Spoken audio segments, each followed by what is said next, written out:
U ovoj prostoriji primenjuju se metode podrške deci i mladima sa smetnjama u razvoju. Ovi mladi ljudi sa invaliditetom su svi završili inkluzivno obrazovanje, a danas rade na raznim aktivnostima od kojih je i izrada identifikacionih kartica. Pravimo kartice za lične pratioce. Izvadimo iz kesice i otvorimo poklopac i ubacimo ovdje papir unutra.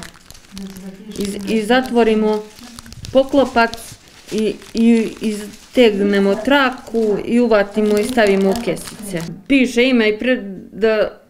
ime, prezime i slika se stavi unutra.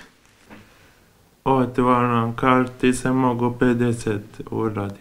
U svakodnevnom radu dnevnog boravka koriste se svi raspoloživi resursi i realizuju određene inkluzivne aktivnosti uz poštovanje svih epidemioloških mera i smanjenja broja dece sa kojima se radi. Znači, ovo je idealan, da kažem, mesto gdje se inače dnevni boravak nalazi, baš iz razloga što smo u stalnom kontaktu sa učenicima gimnazije, osnovne škole i zajedno realizujemo određene aktivnosti.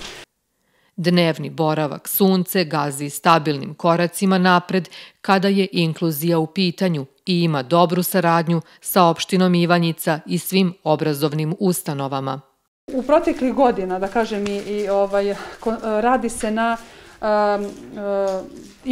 određenim inkluzivnim aktivnostima u smislu da imamo, da kažem, dogovor sa osnovnom školom gdje se nalazimo, da organizujemo zajedničke kreativne aktivnosti sa učenicima tipične populacije. Oni dolaze ovdje kod nas u dnevni boravak, druže se sa našom decom, pomažu im u razvijenju određenih funkcija. Zaposleni u ovoj ustanovi kažu da se vidi značajan pomak napretka dece i mladih sa invaliditetom, posebno zbog činjenice jer se osjećaju korisno u društvenoj zajednici.